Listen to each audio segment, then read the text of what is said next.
Moments ago, protesters greeted Congressman Duncan Hunter as he left court for a hearing on his federal charges of fraud and campaign finance violations. 10 News reporter John Horn watched what played out inside the courtroom and outside. John, it was a chaotic scene just now outside the courthouse.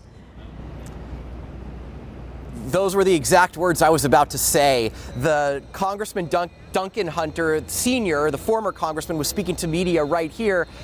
All the cameras here, and then all of a sudden his son, Congressman Duncan Hunter, who's headed to trial in September, walks out the door that way, and there's just a mad rush to go find him. And I know you just saw some video up there, but a very busy day in court. Judge Thomas Whelan ruling on 25 motions both sides had filed.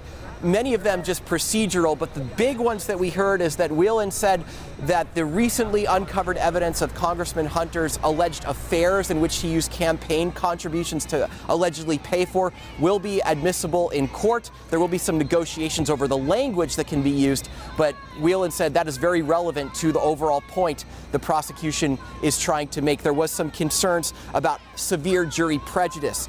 Other interesting things is Judge Whelan said he would wait until trial. This is what I gleaned, until he decides whether Congressman Hunter's wife, Margaret, who pled guilty to one count of conspiracy earlier this month with him to use those campaign contributions, whether she can testify against her husband. And then finally, Congressman Hunter has been making a lot of public statements about how these are politically motivated charges.